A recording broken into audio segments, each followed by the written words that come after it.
Are you seeing lots and lots of ACL surgeries now?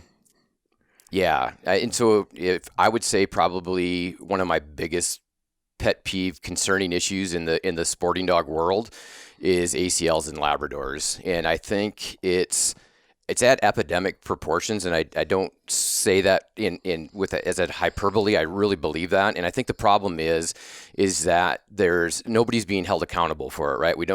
There's no eye registry like the eye registry of the surf. There's no OFA's not doing anything. We don't understand the genetic component of it, and so nobody's testing for it, and it's a fixable condition. So you can, have these dogs that have both knees fixed and go out back to great hunting careers, great field trial careers, and unfortunately, people are breeding those dogs a lot, and so there's no accountability for dog owners, for enthusiasts like us when we go to buy these dogs. There's nothing outside of grilling these breeders about the knees, and so we're seeing a ton of it, and it's super unfortunate. It's devastating to owners that don't understand that this is a huge problem in Labradors, right? So you buy this well-bred puppy for $3,000, and then it blows the first knee before it's 12 months of age and blows the second knee before 24 months of age. And now you have, upwards of $10,000 into this young puppy that hasn't even seen the field yet. Mm-hmm. So yeah, I think it's one of the most concerning things that we have in Labrador retrievers right now. Everybody got pretty excited about EIC and CNM and some of those things, but it was a fraction of the breed, right? Like I can think of the number of cases of those conditions that I've seen in my 20 years.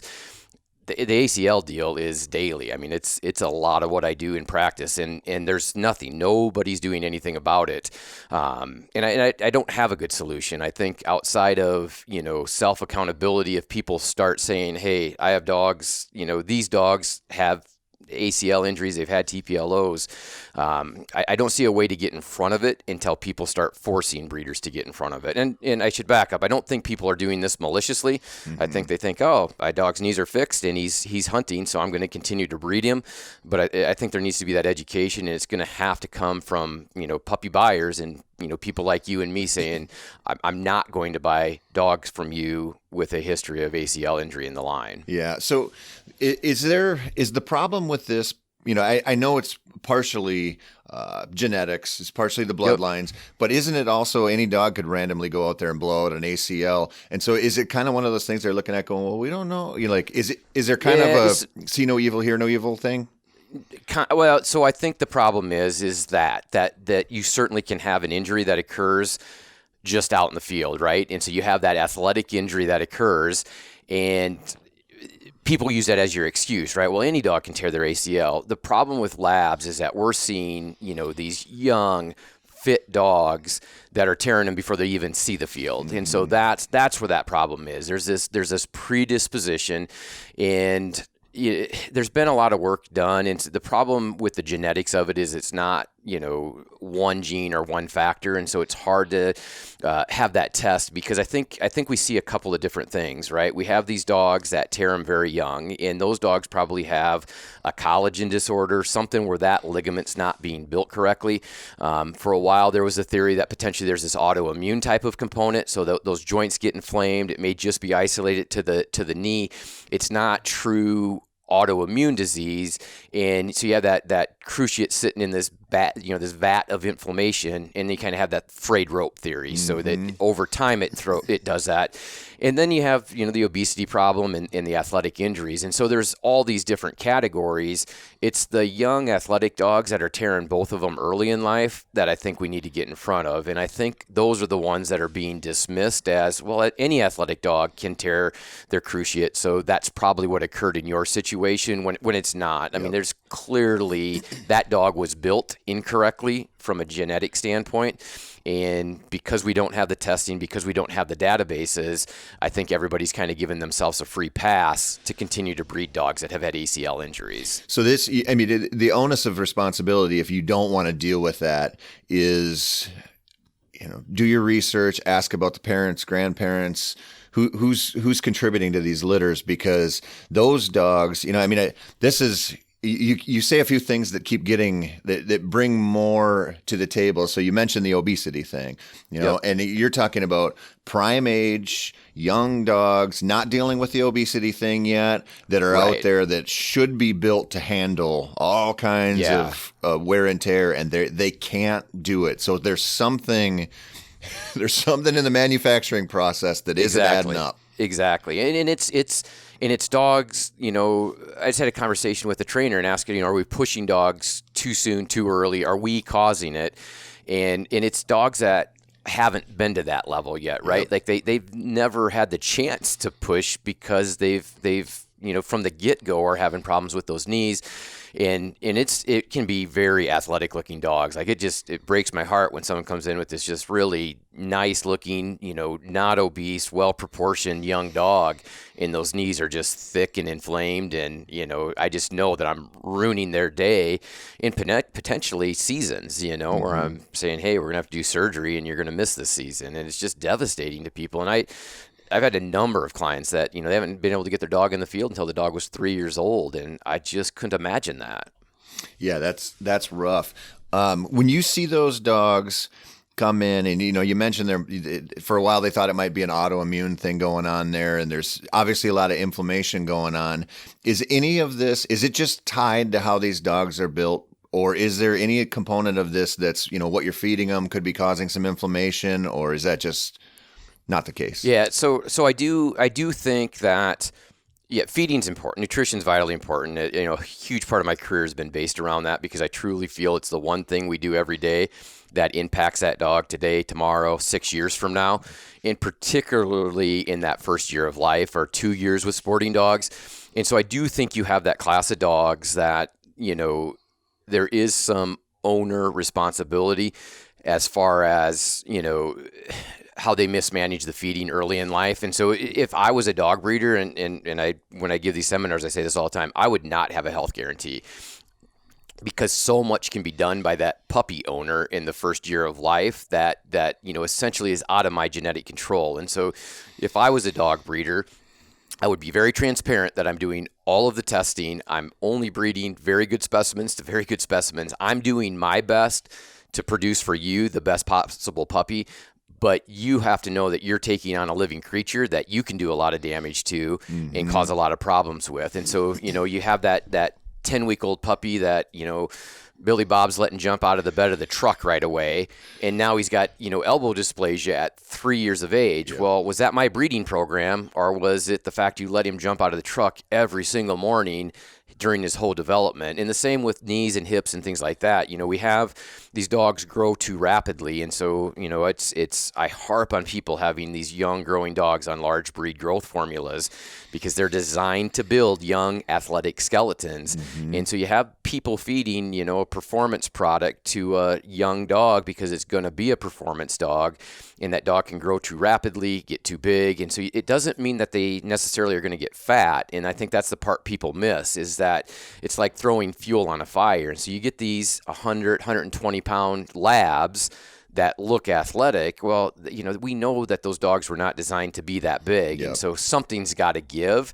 And oftentimes it's some of these orthopedic structures. And so there's a lot of factors that go into it. And that's, I think, the problem why nobody stepped up to the plate within the breed to say, hey, how are we going to deal with this? Because the minute you start addressing this, people are going to say, well, it's this, and no, it's this.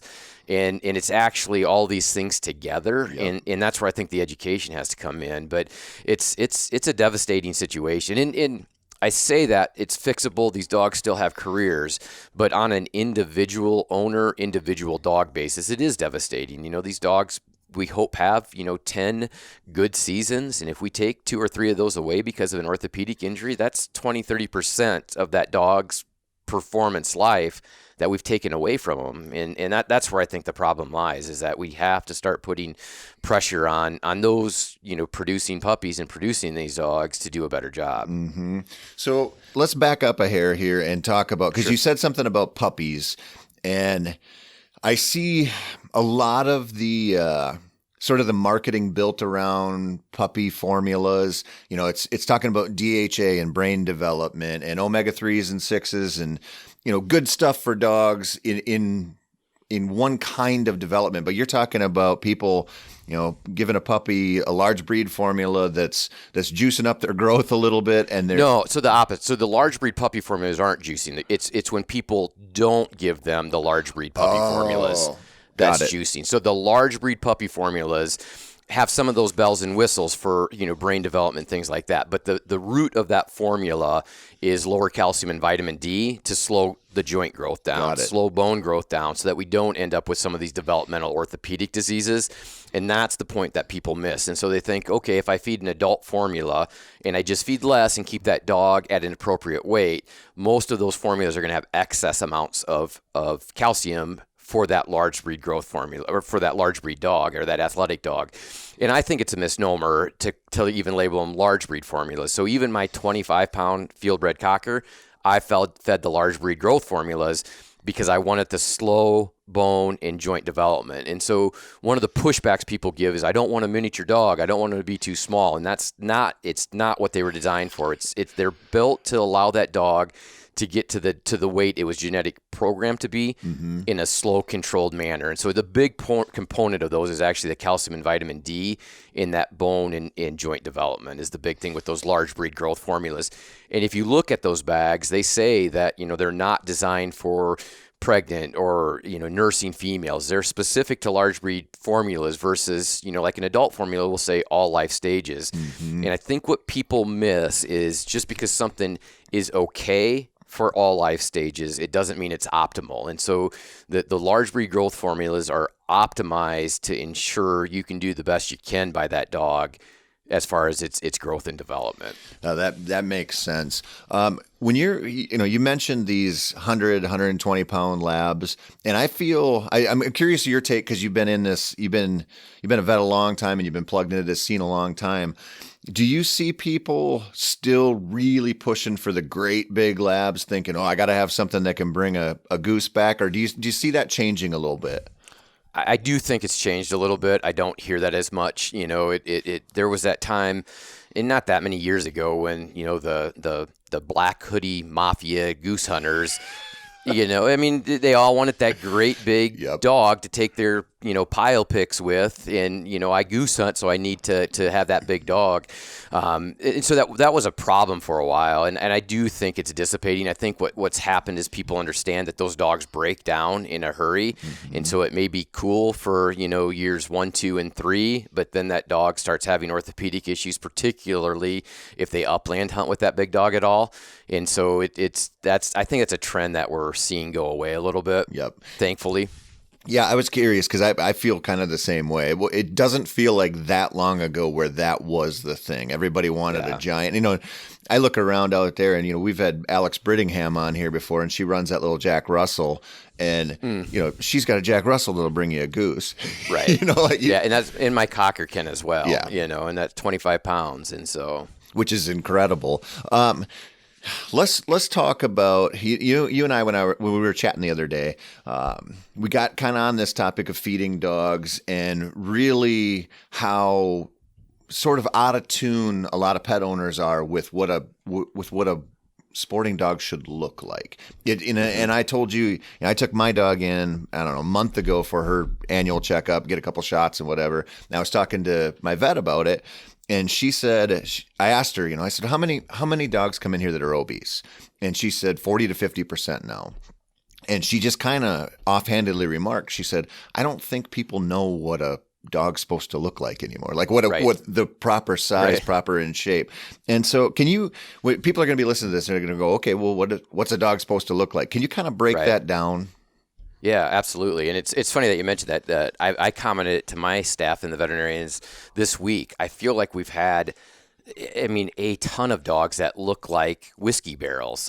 Just not a little overweight. They look like we had a dog yesterday that I had trouble on, as a little corgi, palpating its knee because the body was so big, it actually extended down to its knee. And so its belly and everything else was in the way. So it's a huge, huge problem. I think with the athletic dogs, there's a couple of things. One, and I'll just discuss the other end of the spectrum really quick, is that, those of us with like setters, pointers, short hairs, and some of the versatile breeds will sometimes get accused of starving our dogs because we have this nice athletic looking dog that people aren't used to seeing. And there was a period of time where I'd have clients report it to humane societies in various places that I'd lived because their dog was too thin, and it was the nicest looking dog in town, but people weren't used to seeing that. And so I think some of it depends on your breed, right? So like an English pointer or like my setters, a majority of their ribs should be visible when that hair coat's, thin. And you want to look at muscle structure. I can see these ribs, but the back end is just ripped, right? So it's not hippy, it's not dippy.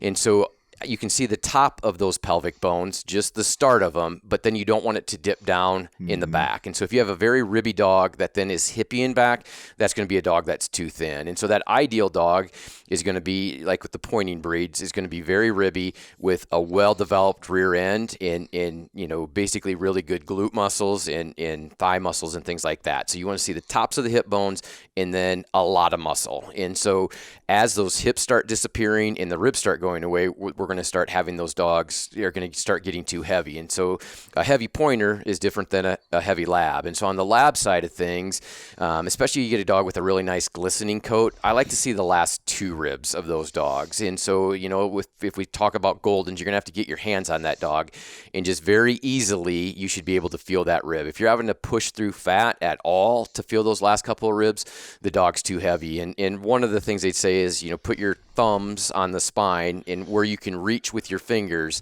that's where you should start being able to feel ribs. If you can't, the dog's going to be too heavy. And then same with those dogs, typically the tops of the hip bones aren't going to be as prominent on an in-shape lab as they are going to be like the pointing breeds. They're structurally a little bit different.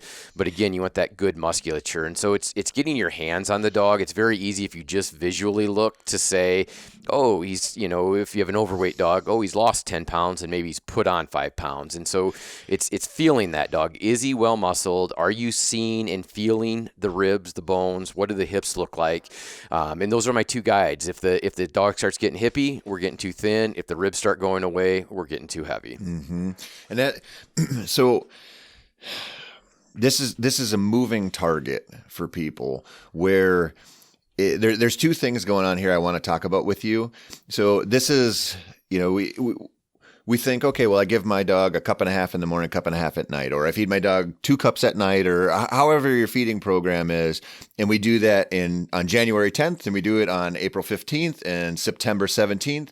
And really, that dog is doing vastly different things all year long, and we should be catering the calories to that dog's exertion level. But we kind of just blanket over it a lot of times, and aren't paying attention to this physical conditioning year round. Yeah, and you kind of touch on one of my pet peeve issues in the exam room, right? My staff goes in and asks an owner, how much are you feeding? And there shouldn't be an answer. It shouldn't be 1 cup. It shouldn't be 2 cups. It should be, it depends. And nobody does that. And as we've gotten pet foods higher quality and more bioavailable, it's become even more of a problem because you're feeding here and that dog's activity level is probably going up and down. And I always equate it. I used to do a lot of marathons and triathlons and chart my food and my calories and all that. And on long run days, I couldn't consume enough calories. But on off days, it took all the willpower in the world to not increase my calorie load because I didn't want to put weight on because I was trying to, put in fast times. And that same thing happens with these dogs. And I literally fluctuate my dog's feeding. It's not, even week to week. It's throughout the week, middle of the week when I'm working and they're doing nothing but, laying here in the office with me, they don't need a lot of food. And so I'm backing that off versus, we're at home in the weekends and out playing with the kids in the yard and they're just out. And especially my young setter, he just doesn't quit.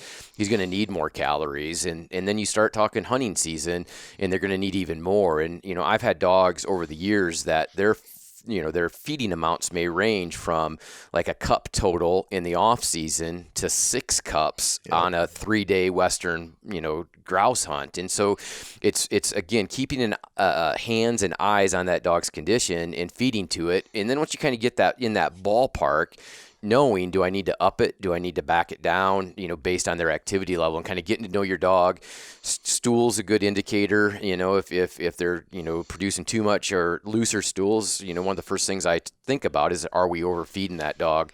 And I think choosing the right formula is the other mistake that a lot of people make.